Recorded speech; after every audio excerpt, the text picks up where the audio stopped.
You've seen them before. You've been driving behind someone for the past 10 minutes.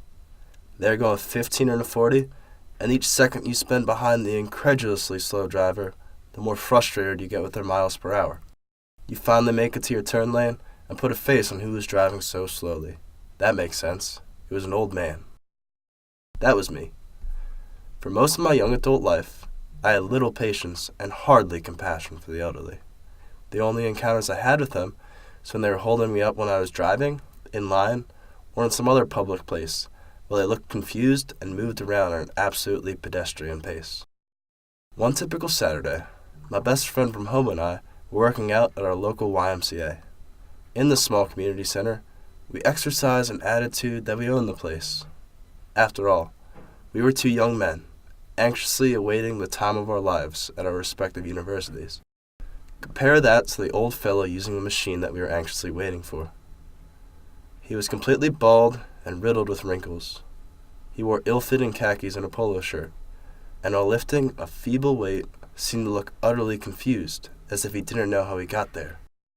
"Geezer," my friend scoffed as we shifted our attention to another machine out of impatience. I can't really recall when I made my realization. Being a fanatic for military history, I was watching some World War II documentary on PBS, which showed interviews of now decrepit veterans talking about how they enlisted at 17 and stormed the beaches of Normandy at 18. The old man from the gym came to mind, and it was at that moment something occurred to me. The character I saw was not always a lost 79-year-old.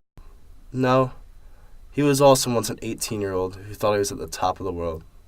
He had ambitions, goals, and anxiety about what the future held for him.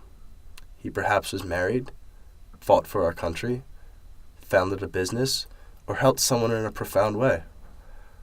I realized that day that the old man before me was a person who lived a life as vivid and complex as mine, and likely, in the 60 or more years he spent on earth than me, probably accomplished more than I ever have. Most of us have a long way to go in life.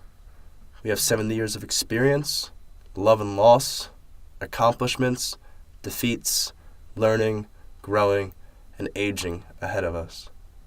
Then, having grown so much as a person, most foolish 18-year-olds driving to the gym will see us as nothing but haggard pedestrians. So, I believe in slow miles per hour, in patience for those inhibited by time, in seeing the bigger story behind the older fellow. I believe in our elders.